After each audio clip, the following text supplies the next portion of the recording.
Halo Sobat Bionik, jumpa lagi di channel YouTube Bionik Channel.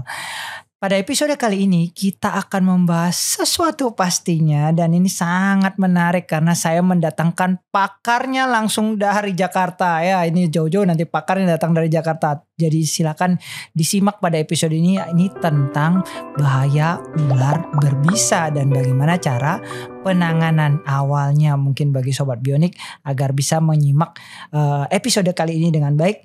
Dan kemudian bagi kalian yang baru pertama kali nonton channel ini jangan lupa untuk like, subscribe dan tekan tombol loncengnya karena di Bionik Channel kita akan membahas tentang kesehatan, olahraga dan gaya hidup.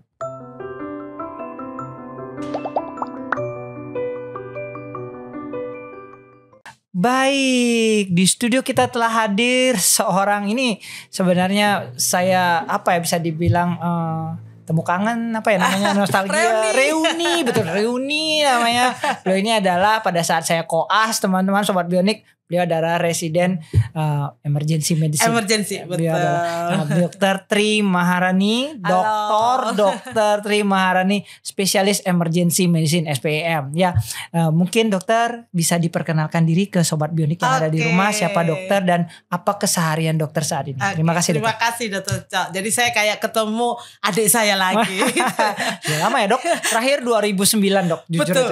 Aja. 2009 jadi sekarang udah 16 betul. Tahun gak terasa ya dok. Sempat ketemu online waktu COVID benar ya dok, hanya online tapi setelah itu ketemu langsungnya dari 2009. Baru sekarang ya. Betul dok. Setelah 16 tahun gak pernah ketemu lagi ya. Terima kasih saya dok. Sangat surprise ya dokter Cok, hebat sekali seorang penyakit dalam dan seorang dosen di mungkin diperkenalkan dulu dok. Oke. Saya seorang ahli di dalam emergency. Jadi spesialis saya emergency dengan subspesialis saya di bidang toksin dok. Okay. Nah jadi mungkin waktu dokter Cok ketemu saya waktu koas mungkin belum tahu perjalanan dari kisah akhirnya ternyata jadi ahli ular. Gitu benar dok benar. Dulu masih jaga-jaga UGD jadi ahli UGD begitu.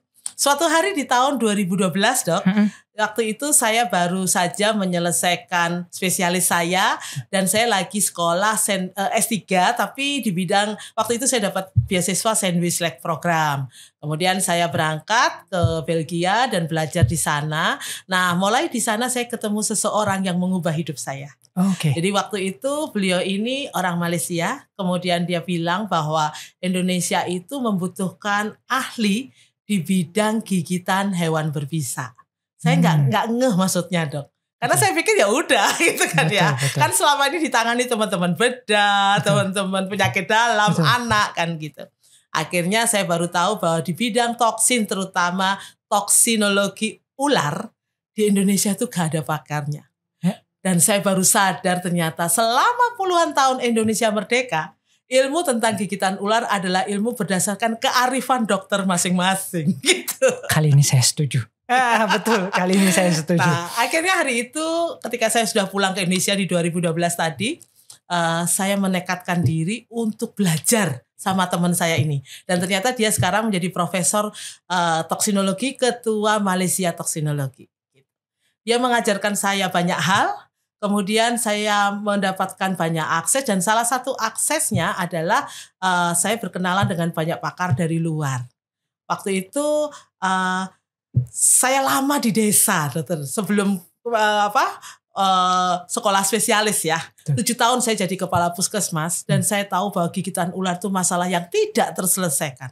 Ketika tergigit ular ya otomatis mati. Nah jadi akhirnya hari itu saya belajar benar-benar dan saya tahu ternyata semua treatment di Indonesia, cross insisi, pemberian sabu di semua kasus gigitan salah semuanya dok. Gitu. Dan saya nggak tahu lagi berapa sudah pasien yang saya buat kesalahan itu dan berapa yang mati dok. Sejak itu saya bertekad ke diri saya sendiri, saya akan belajar yang benar dan saya ajari orang. Jadi saya waktu itu kayak membabi buta dok. Saya ingat waktu itu saya masih berkeliaran di sekitar Malang karena ya jaga-jaga UGD dan sebagainya ya. Jadi ketemu sopir taksi, saya kasih tahu tentang gigitan ular. Ketemu ID, saya buat ayo seminar gigitan ular. Iya, di gereja saya buat seminar gigitan ular. Ibu-ibu sekolah SD yang di dekat Saiful Anwar tuh saya datangi. Nah, training gigitan ular. Wow. Jadi membabi buta kayak gitu. Betul. Tapi itu berhasil, Dok. Betul. Di tahun 2015 WHO tiba-tiba telepon. Kemudian dia bilang, Dokter Maha, aktivitas Dokter Maha dari 2012 sampai 2015 udah diketahui WHO. Dan Dokter Maha diminta untuk menjadi advisor WHO untuk gigitan ular. Karena dia tidak menemukan satu orang dokter pun di Indonesia beraktivitas seperti itu. Betul. Saya surprise karena sebetulnya goal saya hanyalah supaya bener aja gitu ya. Gak pernah berpikir akan begitu. Tapi itu jalan Tuhan yang tidak bisa saya pungkiri ya. Kemudian saya jadi advisor WHO. Tahun 2016 saya menyusun guideline WHO gigitan ular. Nah, jadi kalau Dr. Cok tadi ingin saya bercerita, saya akan cerita saya ini advisor temporary WHO untuk gigitan ular tahun 2016. Kemudian dalam berjalannya waktu di tahun 2018, nah saya diminta lagi menjadi ketua Indonesia Toxinology Society sampai sekarang. Sampai hari ini. Kan kemudian juga jadi ketua dokter-dokter spesialis emergency Jabodetabek gitu. Oh, sekarang Perdamsi Jabodetabek dokter. Iya, ketuanya saya. Oh, baiklah. Saya baru tahu nih teman-teman. Iya. Kemudian di tahun 2019 waktu itu ada satu peristiwa yang membuat saya berubah haluan dari seorang klinisi kepala UGD namanya dokter spesialis emergency ya. Kepala UGD tiba-tiba harus menjadi seorang birokrat begitu di Kementerian Kesehatan dan saya harus berpacu dengan program kemudian menjadi peneliti madya di sebuah lembaga penelitian Litbangkes. Dokter dulu pernah kontak waktu betul pada kelas kita COVID. Waktu itu mau membuat riset tentang obat-obat COVID begitu. Dan yang terakhir saya menjadi pembuat kebijakan dokter. Dan yang itu tidak pernah ada di pikiran saya. Gitu. Kerjaan sampingan dokter sepertinya. Ya betul. Nah ternyata Tuhan tuh membuka jalannya segitu rupanya. Sampai akhirnya di tahun 2019 tuh saya pindah ke Kementerian Kesehatan tadi dok. Dan waktu itu menginisiasi riset anti bisa ular baru. Menginisiasi buku pedoman Indonesia untuk gigitan ular. Dan juga menginisiasi sebuah aplikasi yang nanti akan menolong kita dan akan di-launching bulan depan. Namanya Virtual Poison Center. Karena saya baru tahu Indonesia negara segede ini gak punya poison center dokter. Gitu. Baiklah, mungkin nanti kita ceritakan lagi masalah ini dok. Silakan, dok, sebelum kita masuk ke berbagai macam tadi yang menarik tentang bisa ular, mungkin bisa diceritakan dulu dok, bagaimana cara membedakan mana ular berbisa, mana ular tidak berbisa. Silakan dokter. Memang tidak mudah membedakan ular berbisa dan tidak berbisa. Dan teori yang diajarkan kepada kita puluhan tahun yang lalu salah semua ternyata dokter. Jadi kalau dulu tuh kan kita diajari kalau kepala segitiga ular berbisa, kalau warna-warni ular berbisa, kalau jalannya kenceng ular berbisa ya. Nah ternyata tidak dokter. Jadi membedakan ular berbisa dan tidak berbisa itu memang tidak mudah. Tetapi ada teorinya. Salah satu teori yang paling gampang untuk kita para masyarakat dan juga tenaga medis dan tenaga kesehatan adalah dengan melihat bekas gigitan atau melihat sisik. Nah sekarang kita mulai poin pertama dulu ya dok. Bekas gigitan dan sisik. Nah bekas gigitan ini paling mudah dokter. Karena kita para dokter atau orang awam pasti akan melihat bekas gigitan pada tubuh seseorang yang digigit ular. Tapi kalau melihat ular lewat terus itu berbisa atau tidak berbisa cukup susah dokter. Jadi dokter harus belajar dulu sama saya kira-kira 10 tahunan dok. Gak 10 tahunan lah dok. Pokoknya yang penting tahu ininya ya. Nah jadi pada bekas gigitan ular berbisa ternyata pada ular yang tidak berbisa itu giginya seperti pisau bermata dua. Nah jadi ujungnya kayak mata kail gitu dok. Jadi kalau misalnya gigit dia akan membuat sebuah abrasio dan robekan karena dia kayak pisau bermata dua. Itu yang berbisa? Yang tidak berbisa. Itu yang tidak berbisa. Jadi nanti bentuknya adalah luka babras dan luka robek dokter. Nah jadi misalnya rumah sakit dokter tiba-tiba kedatangan orang dengan gigitan ular berbisa, dia nggak tahu jenis ularnya, tapi di tangannya itu penuh dengan robekan-robekan, maka dokter harus berpikir nih ular tidak berbisa. Oh. Tapi pada ular yang berbisa, dia hanya punya taring. Dia nggak punya gigi pengerat. Jadi dia nggak seperti tikus yang ada bekas gitu ya dok. Tapi bentuknya taring aja. Tapi ada beberapa ular yang bekas gigitannya itu bisa agak banyak karena dia bisa ngunyah.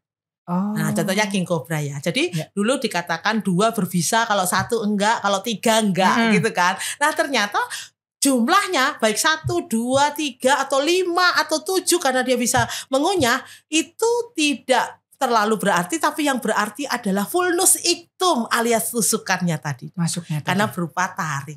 Jadi dia enggak punya kayak kita gigi untuk melakukan pengunyahan gitu ya. Dia enggak punya dokter. Jadi dia hanya punya taring aja. Baiklah. Jadi kalau ada pasien datang dengan sebuah tusukan atau iktum atau titik lah ya kalau kita tahu ya. Nah itu bisa 1, bisa 2, bisa 3, bisa 4, bisa 5, bisa 7, bahkan bisa banyak. Nah kita harus suspek sebagai venomous atau ular berbisa. Tapi kalau berupa robekan, berupa babras, kemungkinan besar adalah non-venomous atau ular tidak berbisa. Nah tapi kalau pasiennya datang bawa ularnya yang sudah mati, terus nih dok ularnya, kan biasa gitu kan. Kadang-kadang seperti itu, betul. Kita bingung ini ular apa gitu kan. Maka kita cukup melihat kepalanya, dan di kepala itu antara mata dan antara mulutnya dia itu ada sisiknya. Jadi sisik mata, sisik di hidungnya, kemudian ada sisik antara. Agak susah memang kalau enggak pernah lihat ular. Kapan-kapan Dota bawain ular tuh ada di balik itu. Saya kabur duluan dok kalau kayak gitu duluan dok. Mereka berdua gede-gede nih, kabur juga enggak. Nah jadi ada namanya sisik loreal dok. Pada kepala ular yang mempunyai sisik loreal adalah ular yang tidak berbisa. Jadi sebetulnya kalau dia bawa spesimen itu lebih pasti lagi dong berbisa atau ya, tidak. Dok, ya? Betul. Atau dia punya foto. Nah kalau punya foto, saya sedang mengembangkan teknologi karena saya tahu untuk orang belajar seperti saya capek deh lah dok. Betul. Ya. Nah, lama jadi, pasti dok. Betul. Butuh waktu. Maka saya pakai teknologi. Sekarang saya bekerja sama sebenarnya mulai 2019 dok dengan Universitas Telkom. Jadi kan saya ini dikonsuli orang gigitan ular itu sehari itu bisa 30 kasus dok. Se-Indonesia. Betul dok. Jadi 15 tahun koleksi foto saya itu 8 HP dok. 3 laptop. 30.000 foto. Dan saya datang ke Universitas Telkom, saya tanya, siapa nih yang bisa bikin dengan big data gitu? Ternyata banyak ahlinya. Nah, jadi sekarang kami lagi mengembangkan di Virtual Poison Center itu bahwa dokter hanya dengan foto dari pasien terdeteksi 1 berbisa atau tidak berbisa, 2 kira-kira jenisnya apa dok? Wow. Nah, ini yang buat anak-anak negeri nih dok, gitu. Buatan anak bangsa yang sangat berguna. Karena saya sendiri sebenarnya walaupun banyak dokter kan dokter, iya tapi saya bukan dokter ular itu saya bilang. Yang kedua saya bikin ICT dokter. ICT. Nah, ICT itu kita kembangkan dulu waktu antigen COVID. Betul. Nah, jadi dokter di swab, kemudian ditaruh di ICT itu keluar garis 2. Oke, positif COVID. Nah, saya mengembangkan ICT yang sama, metode yang sama, tapi dengan teman-teman di Taiwan, dok. Karena saya tahu masalah di Indonesia adalah ularnya jenisnya banyak, dok. Betul. Kita ini punya 380 jenis ular dengan 80 berbisa, dok. Sedangkan Taiwan cuma 6, dok. Mereka 6, kita 80. Wow. Nah, tapi mereka punya teknologi kan. Nah, jadi akhirnya saya bikin ICT ini yang sudah berhasil di tahun 2022 adalah ICT Cobra. Itu ularnya di swab dok? Nah, jadi dokter cukup mengambil urin dan darah pasien dokter, tetesin dikit di ICT yang kita buat, nanti akan ketahuan kalau positif 2 kobra. Tapi masih baru kobra nih dok. Baru kobra saja. Kalau udah Yana mau, ayo beriset. Kebetulan siap. sekarang ini aku udah jadi ketua nasional tentang keracunan di Kementerian Kesehatan. Wah, jadi terima monggo kasih. Udayana Baik, ikut. nanti tawaran bagi Udayana. Ya, aku ini sudah ketemu dekannya dokter Ari. Waktu itu saya 2023. Nah, aku pernah bilang, ayolah dok ikut. Tapi mungkin beliaunya belum mau diajak apa sih dokter mahal. Kalau diajak pegang ular kayak di Bali Reptil. Saya juga mundur dok kalau disuruh megang ular dok. Enggak, saya ajak adalah membuat ICT tadi. ICT. Tadinya saya kira ularnya di swab dok. Ternyata enggak ya dok. Manusianya yang diambil urin. Dok, bisa ular itu ada berapa jenis dok? Kan karena kita tadi dokter bilang ada 80. Apa yang berbisa? Yang berbisa. Apakah jenisnya sama, jenis bisanya atau bisa ularnya berbeda-beda dok? Jadi gini dok, ternyata Indonesia ini kaya dok, kaya akan ular. Jadi kita ini punya Selalu 3 nomor area. satu, pokoknya nomor satu. Kita ini ini punya area yang Asia, yaitu Kalimantan, Jawa, Sumatera, Bali. Oke, Bali termasuk. Ularnya ular Asia. King cobra, ular hijau, ular tanah ya. Kemudian area Wales area itu Sulawesi, NTT, NTB. Ularnya aneh-aneh dok karena Wales area. Ya. Jadi dia tidak pernah bergabung dengan benua manapun sejak dunia ini dijadikan. Dia adalah pulau. Makanya di situ dokter lihat ada babi rusa. Nanti ada namanya Daboia siamensis di mana ular itu hematotoksin dan renal toxicity dan ada namanya Blutimeresurus yang cuma ada di Pulau Komodo. Di seluruh dunia cuma ada di situ.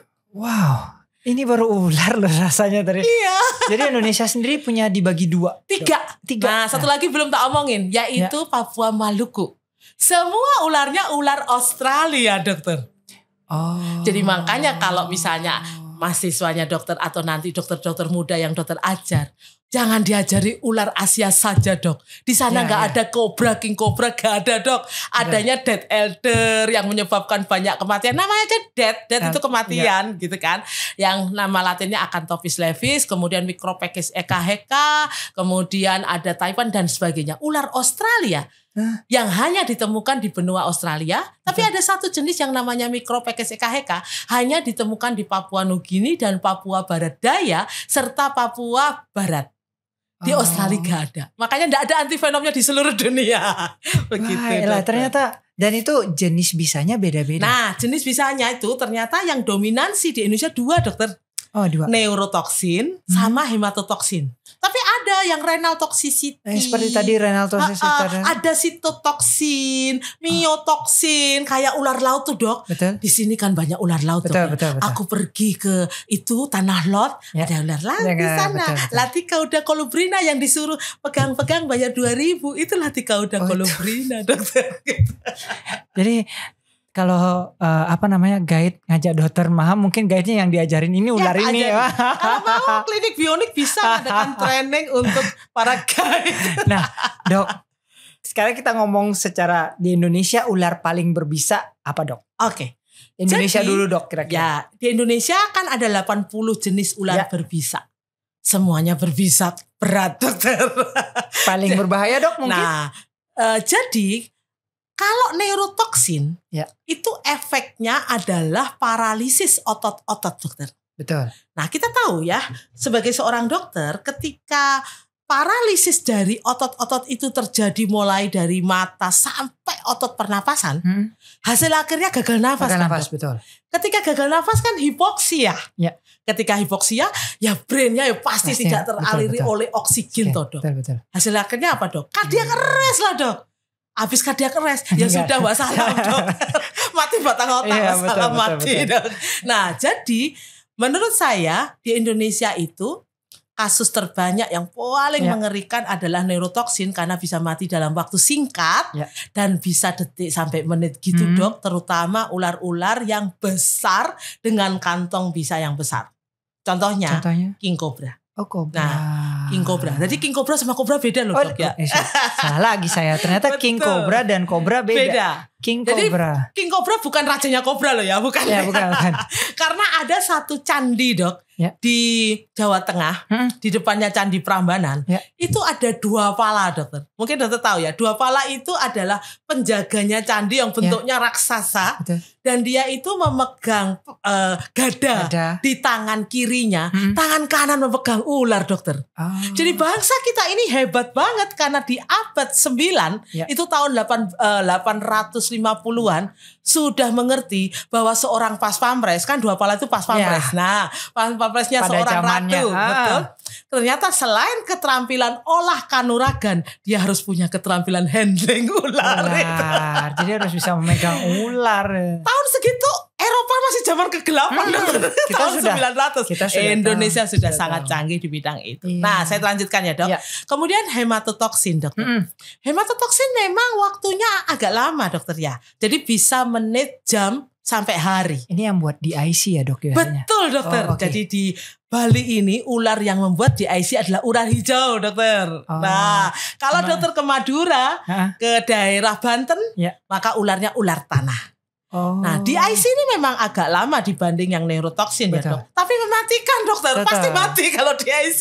Gak bisa dokter tambahkan Vitka, asam tranexamat, bahkan dokter transfusi pun gak nutut dokter. Jadi di IC ini teman-teman, jadi perdarahan biasanya hasilnya. Nah yang membuat itu mengerikan adalah dia bisa perdarahan karena faktor pembukaan darah rusak dokter oleh Vinom. Dan terjadi sebuah bleeding di semua hole tubuh. Kalau kita belajar penyakit kan jarang ada orang air mata darah ya dok. Tapi digigit ular, ketika ular hijau itu jadi sistemik dok, dokter akan dengan gampang menemukan orang-orang dengan air mata darah. Dengan kencing rhabdomyolisis, di mana bloody urin dok, bukan hematuri, bloody urin. Jadi benar-benar masif sekali biasanya kalau karena ini ular hijau. Betul. Jadi di pertanyaan ular tadi saya jawab bahwa di Indonesia semua ular berbisa adalah sangat berbisa. Jadi semua berbahaya. Iya. Kalau di dunia dok, ini siapa tahu ada yang ingin tahu gitu. Nah di dunia memang kayak di Afrika ada golongan-golongan ular neurotoksin kayak black mamba dan sebagainya. Di Amerika misalnya rattlesnake itu hematotoksin dok. Nah jadi sebetulnya sama karena wilayah itu mempunyai ular-ular neurotoksin, hematotoksin dan renal toxicity. Contohnya ular laut ya dok, itu renal toxicity dan neurotoksin. Maka sebetulnya ular berbisa di dunia ini adalah ular-ular yang sangat mematikan. Mungkin tidak terlalu mematikannya karena mungkin waktu memasukkan titer si Vinomnya tadi ya, bisa ularnya itu kadang cuma sedikit yang masuk. Misalnya ularnya habis makan makanan hewan yang lain, misalnya habis makan tikus. Terus dia marah, kan ular tuh hanya menggigit kalau dia merasa terancam, dia merasa marah. Kalau dia diem-diem dan kita diem-diem ya nggak akan dia menggigit kita. Nah jadi kayak gitu. Atau misalnya si ular ini memang kantong bisanya kecil. Misalnya untuk beberapa ular yang memang masih juvenil, masih anak-anak, kantong bisanya kecil. Tapi dia tetap berbisa dok. Saya pernah mendapatkan satu kasus di Bandung yang membuat saya tersadar bahwa ular kecil juvenil itu bisa membunuh orang. Dia membunuh satu anak umur 8 tahun dan membuat koma anak umur 12 tahun. Ularnya kayak cacing kecil. Dan anak-anak ini, karena mungkin saya gak tahu ya pola kurikulum sekarang ya. Anak-anak ini gak tahu ini ular apa cacing. Jadi saat itu dia pikir cacing, dimasukkan di sebuah botol minuman. Dok, mohon maaf, tahun berapa itu dok? Itu terjadinya kira-kira tahun 2021 waktu COVID rame-rame. Mungkin karena ini dok, maaf dok, karena dikurung isolasi, jadi si anak-anak nggak tahu main, tuh. Perasaan saya dulu tahu tuh ular mas saya lari sampai sekarang juga. Ular dan cacing tahu bedanya, nah ini tidak tahu bedanya ular dan cacing gitu. Dok, mungkin diceritakan dok, selain tadi ada nggak pengalaman lain yang menurut dokter paling berkesan sama menangani gigitan ular di rumah sakit dok? Oke. Sebetulnya untuk kasus gigitan ular ini cerita saya hampir 15 tahun ya menjadi ahli toksin itu. Karena dulunya kan saya dokter spesialis biasa ya.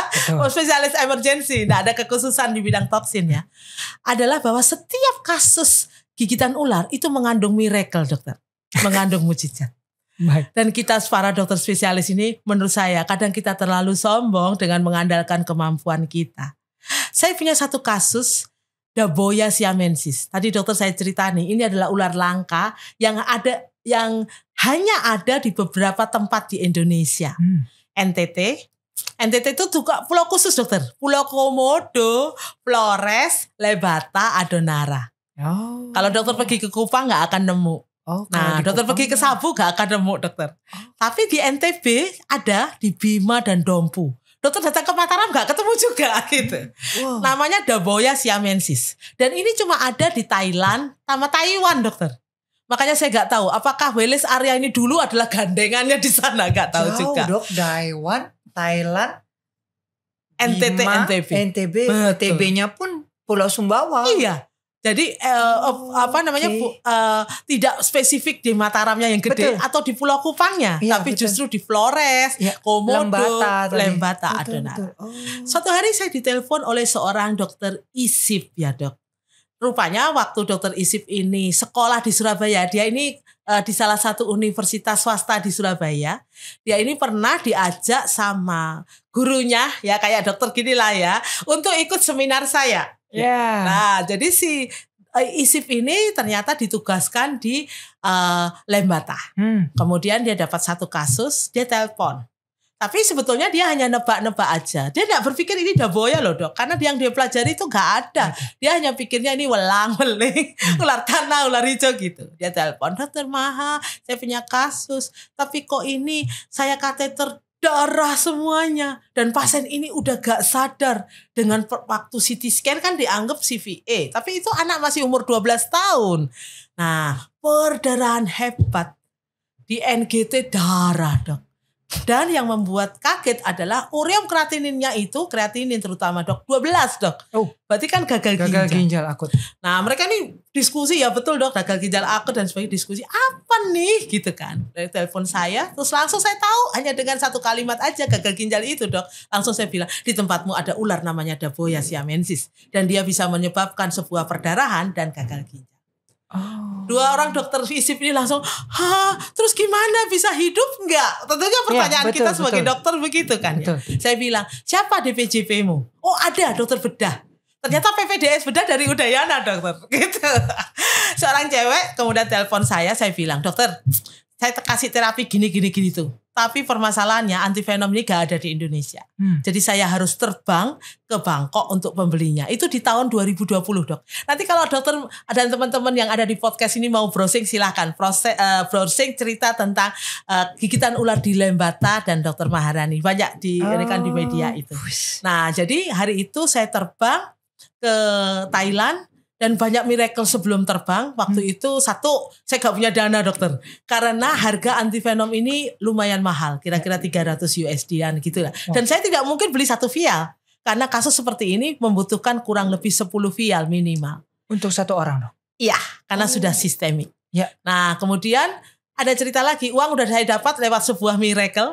Kemudian saya baru sadar bahwa paspor saya kurang dari 6 bulan. Waduh. Kemudian saya datanglah ke Bandara Suta ya. Kemudian saya minta untuk dibantu. Kemudian mereka bilang nanti dokter akan dikembalikan dari Thailand itu. Dapat denda 200.000 baht dan sebagainya gitu. Saya ingat bahwa saya datang itu untuk nyelamatin nyawa. Ya. Langsung saya tanda tangan, saya bilang Tuhan akan buka jalan saya. Ternyata betul dok, sampai di Bandara Don Muang, profesor saya dari pabrik antivisa ular di Thailand udah nunggu di bawah, antivenom sudah dibawa, kemudian saya bisa langsung dalam beberapa jam pulang lagi ke Indonesia. Kemudian ke Surabaya, ke Kupang, dan baru saya sadar bahwa Kupang Lembata itu jauh dok. Jauh dok? Iya, dan harus pakai pesawat. Betul. Dok. Jadi saya itu baru sadar ya Tuhan. Pasien itu sudah 3 hari saya tinggal kan ya. Iya, karena saya harus ke Surabaya. Waktu itu saya masih di Surabaya dokter. Dari Jakarta, Bangkok, balik lagi gitu. Maaf dok, belum lagi penerbangannya jarang dok. Betul, ya. 1 hari itu cuma sekali. Betul. Nah, padahal saya sudah 3 hari nih berjuang untuk itu. Saya telepon para dokter tadi, saya bilang kamu berdoalah. Karena hanya doa yang bisa menolong kita. Kemudian Daboya siamensis ini hanya 4 jam saja sebetulnya bisa menimbulkan kematian. Itu udah tak tinggal 4 hari dokter. Itu keajaiban. Betul. Akhirnya besok paginya saya datang, langsung saya datang ke ICU, kasih itu, dan saya tidak makan dan tidak minum, tidak ke hotel. Sampai jam 9 malam dia bangun. Wow. Sungguh mujizat yang menurut saya akan saya kenang seumur hidup. Betul. Nah ketika dia bangun, semua orang kan wah gitu ya. Ya pasti. Kita tahu nih tenaga kesehatan kayak kita ketika tahu senang. Itu sebuah kehidupan dari sebuah kematian yang udah diambang mata. Dan dokter tahu ini kan orang-orang NTT kalau mau ada kematian keluarga kumpul. Udah kumpul. Keluarga itu udah kumpul dok. Banyak. Dan mereka sudah doa-doa gitu dok. Saya tuh waktu datang udah deg-degan. Wah ini sudah mau mati. Jangan mati dulu. Dan Tuhan mengabulkan doa saya dok. Aduh, jadi itu. hari itu tepat anak itu ulang tahun dok. Wow. Jadi si anak bangun dari komanya. Itu jam 9 malam dok ya. Saya kasih jam 12 siang. Kemudian pagi itu yang rhabdomyolisis dan ureum kreatin itu anjlok dok langsung. Langsung membaik. Tinggal 12 itu jadi 4. Terus besok paginya kita ulang lagi dosis, kan 4 vial gitu ya dok. Jadi 1 koma. Tanpa hemodialisis ya dok? Tanpa hemodialisis. Karena hari itu sebetulnya mau hemodialisis. Terus itu kan ada gunung berapi di Lembata. Meletus dok. Jadi dia tidak bisa hemodialisis. Dan dokter tahu hemodialisis itu kan mahal naik pesawat ya. Dalam kondisi koma. Dia katanya butuh uang 20 juta atau berapa. Kalau naik kapal ya pasti mati. Dan saya bilang kalian tunggu aku aja. Karena satu-satunya cara adalah antivenom yang tak bawa tadi. Dan Tuhan mengabulkan anak itu hidup. Pulang saya di bandara saya waktu itu teman-teman. Iya, saya merasakan sendiri bahwa seorang dokter memang kepanjangan tangan Tuhan. Betul. Bukan kita yang menyelamatkan pasien, tapi Tuhan yang membuka jalannya. Bayangkan aku gak jadi didenda oleh paspor tadi. Gak punya duit, hanya punya 400.000 bisa dikasih 10 juta sehingga saya bisa membeli antivenom itu. Dan hasil akhirnya pasien itu hidup sampai sekarang. Wow. Itu ada kisahnya. Ada. Nanti silakan baca di banyak media massa di tahun itu. Itu ya. Wih. Mukjizat itu teman-teman. Saya sendiri merinding ini dengarnya benar-benar sebuah ini. Dok, mungkin apa ya bisa dijelaskan pada sobat bionik di rumah apa yang dilakukan kalau tergigit ular? Ular. Kayak kasus yang saya ceritakan di Lembata, si anak ini nggak tahu apa yang harus dilakukan. Betul. Umur 12 tahun, karena di sekolah mereka juga tidak ada tahu. Pendidikan tentang penggigitan ular. Betul. Jadi yang dikasih ada diikat dokter. Padahal kita tahu diikat itu membuat nekrosis kan. Nah betul. Nah jadi akhirnya pasien ini memang kita perjuangkan supaya bagian yang diikat tadi tidak mengalami nekrosis. Jadi sebetulnya patofisiologinya adalah ketika kontraksi otot-otot, maka venom itu jalurnya bukan pembuluh darah, bukan hematogen dokter, tapi limfogen, kelenjar getah bening. Karena kelenjar getah bening ketika kontraksi maka dia mengaktifkan pumping dari kelenjar getah bening tadi dok. Pompa kelenjar getah bening itu. Kalau kita membuat otot-otot tadi tidak kontraksi dengan cara imobilisasi atau pressure banded imobilisasi dengan cara memberikan elastic banded supaya kontraksi ototnya betul-betul fix tidak terjadi, maka pumping kelenjar getah bening itu akan inaktif. Jadi cara-cara kita dulu ya dok, aku tuh sampai lulus spesialis masih diajari cross incisi loh dok. Ternyata itu salah. Jadi cross incisi itu masih berpusat pada pembuluh darah dan itu salah dok. Jadi sekarang ini imobilisasi membuat tidak bergerak kayak pada patah tulang dokter.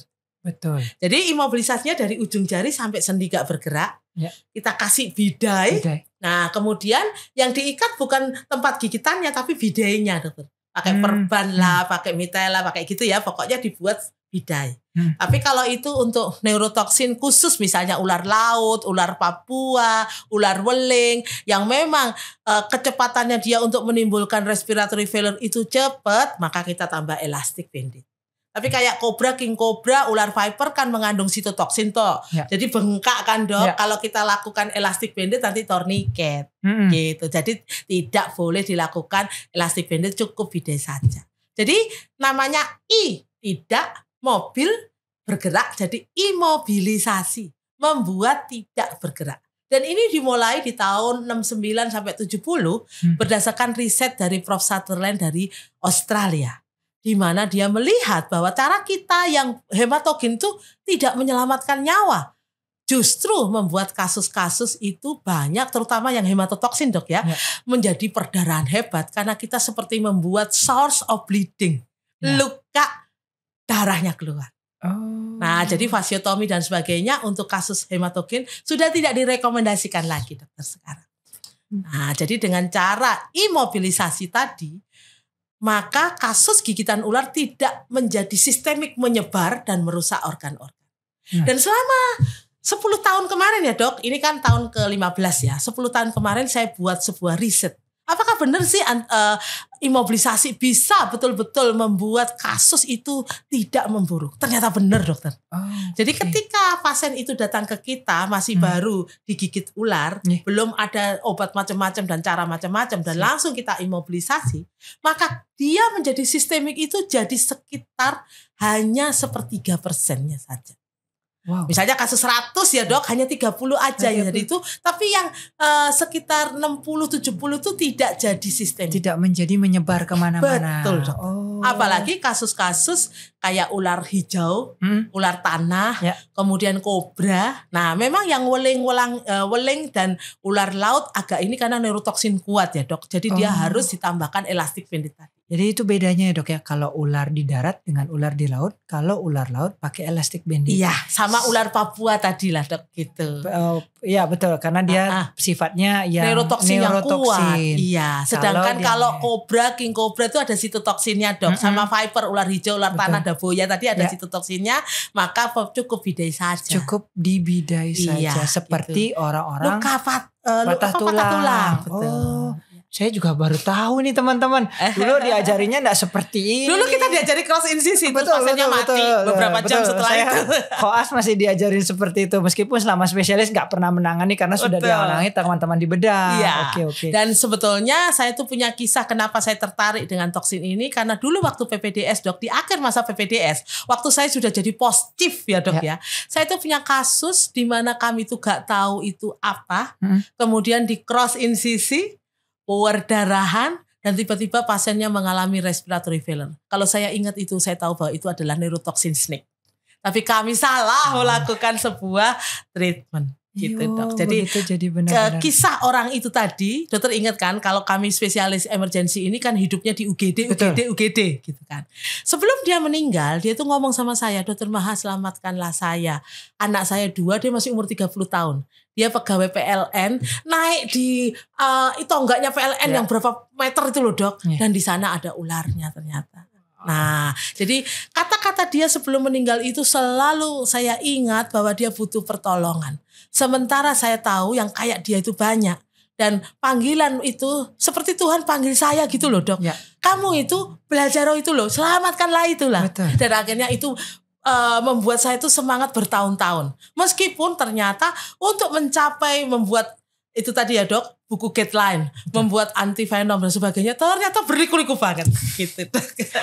Dan saya barusan dapat bukunya teman-teman. Jadi saya dikirimi buku oleh Dokter Maha ini tadi barusan, dan katanya baru hari ini. Launching 1 minggu yang lalu, dan hari ini adalah pertama kalinya saya berikan kepada satu di Bali Reptile Park, satunya kepada Dokter Pak. Terima kasih banyak. Nanti kami akan sebarkan. Saya siap. Ya teman-teman. Mungkin teman-teman podcast ini dapat hadiah berupa buku pedoman keracunan alami dan non alami dari nanti saya lewat Dokter Cak. Saya berikan linknya mungkin nanti. Silakan. Terima kasih, bebas gratis itu dok. Gitu. Terima kasih dok. Ini ilmu yang sangat berguna. Betul. Ya. Dok, seberapa cepat orang harus mendapatkan antivenom? Ini karena tadi dokter bilang kan 4 jam aja udah bisa meninggal. Betul. Jadi biar orang tahu ke seberapa cepat dia harus meminta pertolongan. Jadi sebetulnya kalau first aid-nya salah ya, imobilisasi tidak dilakukan, otomatis kan orang itu akan cepat menjadi fase sistemik. Dan fase sistemik itu memang tergantung 2 hal dokter. Karena ini kan dokter Cok tanya tentang golden period ya. Nah jadi tergantung pada jenis ularnya. Dan tergantung kepada berapa banyak titer yang masuk ke tubuh kita. Oke. Nah, kalau di beberapa negara sudah ada alatnya dok untuk mengetahui titer itu. Tapi di Indonesia kan belum ada. Jadi dokter lakukan aja pekerjaan kita sebagai seorang dokter, yaitu anamnese, jam berapa dia digigit, dan apa yang dikeluhkan sekarang, chief complaint. Kemudian dokter lakukan pemeriksaan head to toe dok. Kalau dia ptosis, berarti dia sudah sistemik dok. Mungkin dia baru digigit 30 menit yang lalu, tapi udah ptosis, udah gak bisa lirik kanan, lirik kiri, udah gak bisa nelen, udah ngomongnya cedal kayak orang kena CVA, atau dia sudah sesek banget, RR-nya sudah di atas 20 dokter, maka venom yang masuk banyak dok. Karena barusan dia baru digigit. Sebentar tapi sudah gejalanya berat. Betul. Nah, kemudian misalnya pasien datang dokter suruh buka mulut, perdarahan dok, gum bleeding. Atau dokter suruh pipis warnanya udah merah, padahal dia baru digigit 2 jam yang lalu. Sama, venomnya berarti banyak. Jadi karena kondisi seperti itu, maka secepat-cepatnya kita harus periksa pasien itu untuk menentukan apakah sudah ada tanda sistemik atau tidak dokter. Kalau ada tanda sistemik berarti pemberian antivisa ular harus segera diberikan. Tapi kalau masih fase lokal gak apa-apa dokter. Karena fase lokal itu bisa sampai 2 kali 24 jam dokter. 48 jam. Dalam 48 jam masih boleh kalau fase lokal. Nah, fase lokal itu artinya venom yang masuk dikit. Tapi kalau venom yang masuk banyak dan tubuh sudah tidak bisa lagi menghandle supaya dia tidak menyebar, terjadi kerusakan organ failure ya dok namanya ya, maka kita harus secepatnya berikan antivenom. Harus kadangkala misalnya posisi antivenom itu di Indonesia nanti kita akan cerita ya apa sih keruwetannya antivenom. Karena sebetulnya antivenom ini Indonesia bisa dok. Saya jamin dokter Cok dan teman-teman itu bisa buat sekitar 2 minggu sampai 1 tahun lah dok. Gak lama. Tapi permasalahannya adalah setelah itu kita membutuhkan hewan lain untuk menghasilkan antibodinya dok.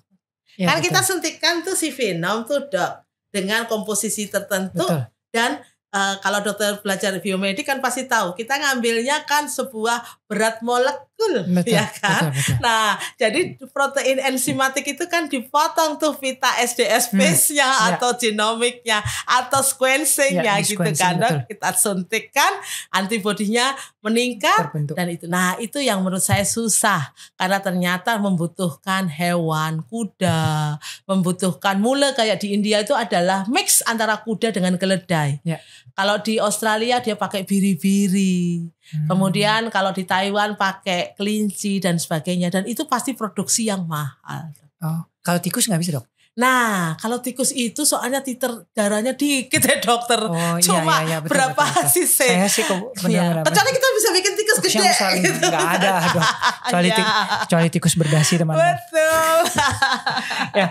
Dok, ada berapa jenis antivenom? Nah ini harus biar paham masyarakat. Zaman dulu. Nah dokter ingat nggak waktu kita masih sekolah, pokoknya semua gigitan ular dikasih sabu. Betul. Nah cuman itu doang. Kita nggak tahu bahwa sabu itu sebetulnya bukan nama merek, tapi singkatan serum anti bisa ular. Jadi sebetulnya itu antivenom dalam bahasa Indonesia.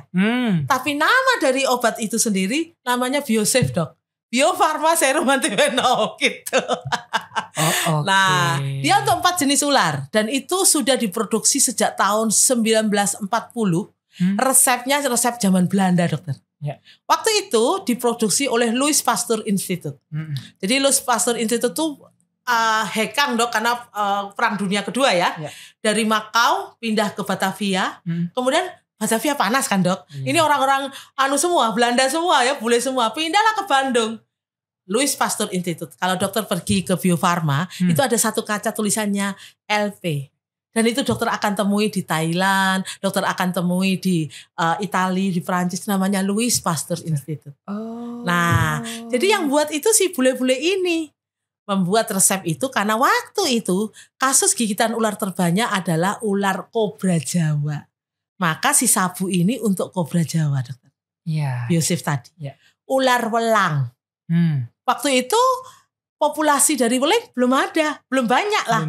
Banyaknya welang. Sekarang ini populasi welang menurun dokter, yang banyak welengnya. Kemudian ular tanah. Karena waktu itu ular hijau juga populasinya dikit dokter. Baru setelah sekarang populasi ular hijau banyak ya hutan-hutan habis kan dok. Betul. Bali dulu pasti hutan-hutan gitu tahun segitu. Karena kan sudah kota. Nah itu tadi dok. Jadi Biosafe tadi satu. Kemudian produksi Indonesia ya. Kemudian di tahun 2022 ketika saya sudah jadi ketua keracunan ini saya impor dari 2 negara. Australia, seperti tadi kita tahu Papua Maluku kan Australia sama ular laut itu cuma diproduksi di Australia. Jadi saya beli Polyneuro, negara yang beli ya atas anjuran saya gitu ya. Polyneuro Australia, kemudian kita beli dari Thailand karena ular-ular Asia dokter. Yaitu Polyhemato yang berisi ular hijau, ular tanah dan ular daboya tadi. Terus Polyneuro Thailand yang berisi weleng, welang, king cobra dan kobra dokter. Jadi sebenarnya ada 3 ya? 3 tadi? Ada 5. Ada 5 dok ya? Sea snake, Polyneuro Australia, Polyneuro Thailand, Polyhemato Thailand, dan ini Biosafe. Saya taunya cuma sabu doang. Betul dokter. Makanya nanti saya akan berikan hadiah khusus untuk klinik Bionik ya.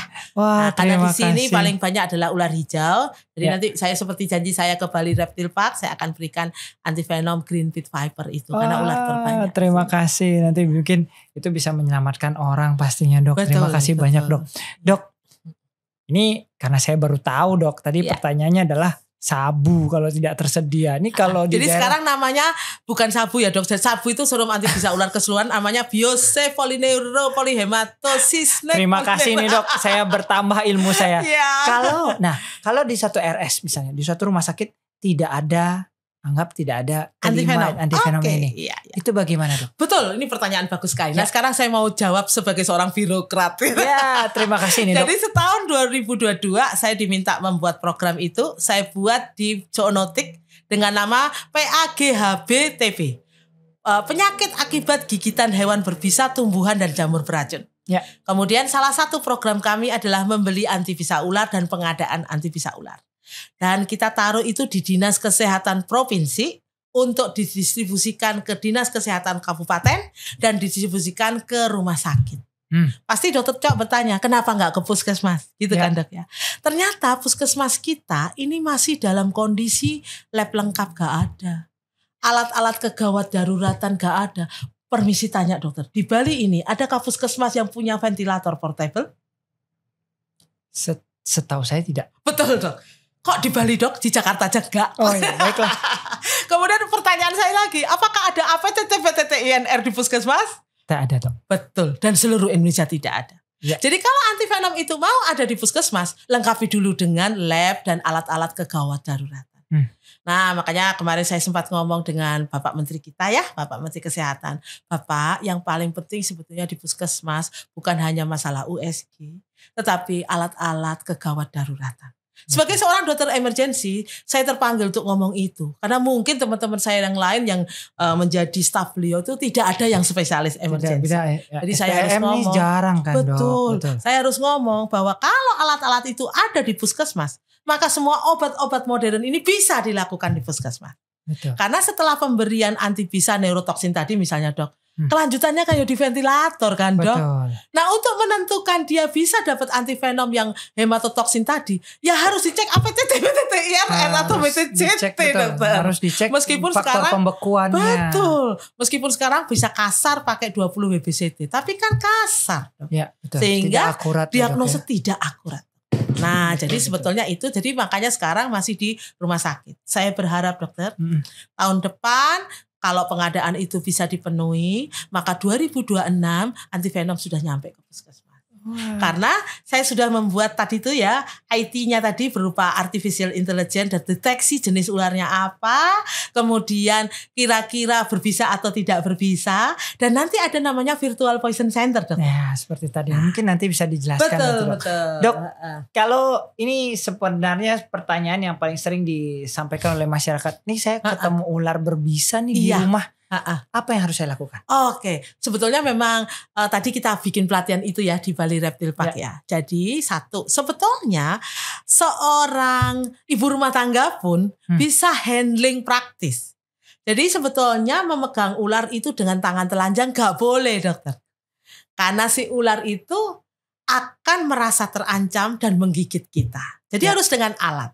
Alatnya bisa alat rumah tangga seperti tadi yang dipraktekkan tuh pakai sapu dok, pakai cikrak pengki itu loh. Jadi kalau ular kecil ya tinggal didorong untuk dimasukkan terus difiksasi pakai sapu tadi, dimasukkan di ember besar untuk diteleponkan damkar dan damkarnya bisa melakukan penyelamatan. Karena tupoksi damkar sekarang kan penyelamatan salah satunya.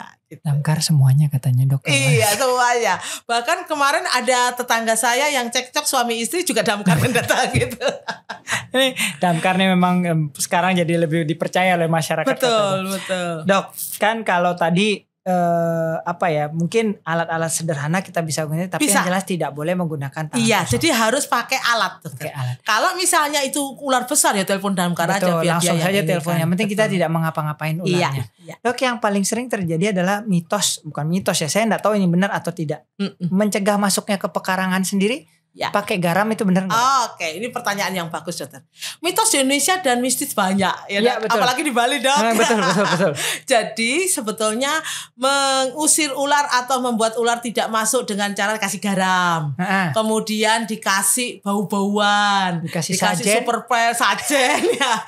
Kalau di Jawa itu dikasih itu pemutih pakaian, dikasih kapur barus dok. Bahkan yang terakhir itu dikasih ijuk. katanya nanti dia agak geli gitu, jadi dia gak masuk kan itu panjang-panjang gitu ya. Padahal ternyata sisik ular itu kayak kuku kita dok, chitin. Jadi dia itu tidak akan mengabsorpsi cairan. Alias tidak akan mengabsorpsi garam, cairan superpel, kapur barus, cairan pemutih, kemudian pengharum ruangan, ijo juga, karena dia ini tidak ada ujung-ujung saraf nyeri. Berarti mitos dok. Betul. Oke. Jadi mengusir ular dengan bahan-bahan itu tadi ternyata tidak efektif. Dan ternyata kalau ingin ular tidak masuk di rumah kita adalah dengan cara jangan ada makanannya. Karena brainnya reptil adalah food. Jadi gak ada dok, brainnya reptil itu flexing, ya itu gak ada. Adanya itu food. Karena makanan, maka kita harus tahu makanannya ular. Iya betul. Jadi ular-ular yang biasa itu makannya ya tikus, ya unggas, ya apa namanya ular yang lain ada yang kanibal juga ya. Soalnya ular kayak king cobra itu kanibal ya, memakan sesama ular yang lain. Katak juga makanannya ular. Jadi kalau rumahnya dokter tidak ada genangan air, tidak ada kolam yang tidak pernah dibersihkan, tidak ada katak, terus manajemen dari bagian gizi di rumah sakitnya dokter itu bagus sehingga gak ada tikus, maka ular tidak akan masuk. Beberapa kali saya dipanggil beberapa rumah sakit tipe A, Kementerian Kesehatan vertikal. Dokter tahu apa yang terjadi? Ular masuk di sana. Saya langsung minta diantar ke bagian gizi dok. Soalnya tikusnya banyak dok. Betul. Ternyata di bagian gizi itu manajemen makanannya ruwet. Akhirnya tikusnya datang dan ularnya datang karena dia butuh makanan. Pada intinya kalau dia ada makan pasti ada. Akan datang. Oke, ini bagus sekali. Dok, mungkin terakhir dok. Ya. Sebagai pesan sebelum yang terakhir dok mungkin ini pertanyaannya. Aplikasi tadi dok, ini menarik kayaknya. Ya.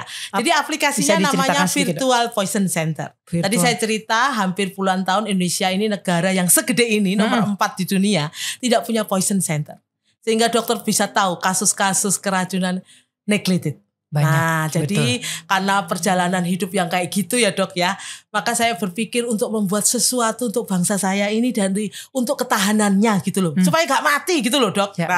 Jadi saya bikin dulu pertamanya pingin bikin poison center tapi ternyata ruwet ya dok, karena itu berupa badan, berupa budget, berupa pangkat, nah itu susah. Betul.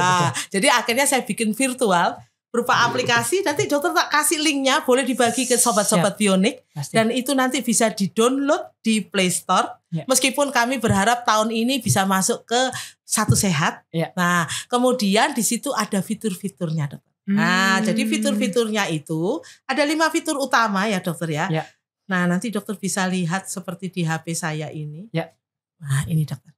Oke. Nah, jadi fitur utamanya ada 5 ini dokter. Mungkin ditunjukkan ke kamera dok. Jadi mungkin seperti ini ada fitur-fiturnya. Jadi fiturnya ada AI di mana kita bisa ngomong pakai suara kita. Misalnya saya digigit ular gitu ya. Maka AI saya langsung jawab dalam 1 menit.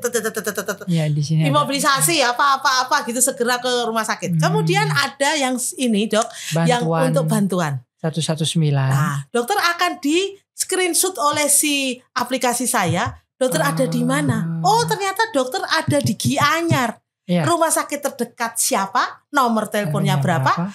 Tim ambulannya mana yang terdekat? Puskesmasnya mana? Dan yang paling penting saya tambahkan relawannya siapa? Dokternya siapa? Jadi nanti kalau dokter Cok mau namanya bisa tak masukkan di sini. Boleh, siap. Sehingga nanti bisa dikontak oleh pasien. Ini fitur yang ketiga adalah literasi. Kita ini sangat miskin literasi. Jadi tak buat kepustakaan di situ untuk dibaca. Tapi yang kelima ini dok adalah berupa video. Karena banyak orang Indonesia gak mau baca dokter. Panduan multimedia ini ya dok. Jadi nanti di situ isinya video-video. Digigit ular gimana, sengatan ubur-ubur. Karena ini bukan hanya tentang ular dokter. Betul. Tapi tentang marine animal venomous juga. Semua toksin betul dokter. Kemudian non alami misalnya ya dok ya, cyanida lah, pestisida, organofosfat. Pasti dokter ngalami sebagai seorang penyakit dalam. Kalau yang itu kan? Saya sering terutama keracunan organofosfat. Betul. Masyarakat yang non alami kan betul. Dan yang terakhir di situ ada kontak ahli. Jadi meskipun dokter tidak tahu siapa ahlinya di situ, ya terutama tim saya ya dok ya. Dokter klik itu aja langsung masuk di kami. Nah, jadi ini gratis, hanya butuh internet dok. Dan ini yang paling susah adalah kalau di blank area, Raja Ampat gitu misalnya. Itu baru. Iya. Wah, ini menarik Dok. Nanti mungkin saya akan bagikan. Jadi Sobat Bionik, kami akan taruh linknya di di deskripsi. Anda hari ini dapat 2 hadiah, buku pedoman dan buku link. dan link. Ini suatu berkah buat Bionik Podcast kedatangan Dokter Maha. Sama-sama. Terima. Dok, mungkin yang terakhir Dok, nih tim YouTube saya dari tadi. Wah, ini galak-galak kalau tim YouTube saya nih. Durasi gitu. Dok, pesan untuk Sobat Bionik tentang penanganan mungkin pencegahan dan penanganan gigitan ular. Sejak tahun 2012 waktu saya memulai pekerjaan ini, saya tahu bahwa rakyat Indonesia itu terbelenggu oleh mistis dan mitos, Dok. Dan itu berat banget. Kita tahu nih sebagai dokter kan kayak gitu. Izin Dok, mungkin kayak ini ya, jadi Medusa itu ini kalau orang ini mitosnya salah satunya. Nah, jadi saran saya cuma satu, stop mistis dan mitos menjadi medis. Oke. Nah, karena kalau menjadi medis maka tingkat kematian akan menurun dan tingkat kecacatan akan menurun juga. Terima kasih Dok. Dok, nanti saya izin untuk Dokter Maha ini termasuk sobat Bionik di rumah, saya akan taruh mungkin IG ataupun call center silakan. Karena saya jujur aja mengatakan bahwa ahli bisa ular. Ya, ini teman-teman yang mendatangkan saya, ini suatu berkat buat saya bisa mendatangkan Dokter Maha, karena memang benar ahli. Kalau ada gigitan ular di Indonesia, siapa yang pertama kali diingat? Dokter Maha. Ya, jadi dan saya dengan bersenang hati menolong. Terima kasih Dok. Ini memang betul-betul. Jadi dalam artian saya izin menaruh Instagram atau apapun agar silakan. Biasa dihubungi. Ya. Terutama untuk teman-teman di Bali dan sekitarnya. Betul. Jangan sampai ada yang meninggal karena gigitan ular. Betul. Jadi tenaga medis juga akan bisa kalau misalnya mengalami kesulitan bisa menghubungi Dokter Maha. Dan itu gratis Dok. Dan itu gratis sekali lagi teman-teman ya. Baik, Dokter, terima kasih banyak sudah hadir di Bionik Podcast ini, dan saya rasa ini ilmu hari ini sangat berguna bagi teman-teman semua. Amin. Buat teman-teman dan Sobat Bionik di rumah, jangan lupa like, subscribe, dan tekan tombol loncengnya, karena di Bionik Channel kita akan membahas tentang kesehatan, olahraga, dan gaya hidup. Terima kasih.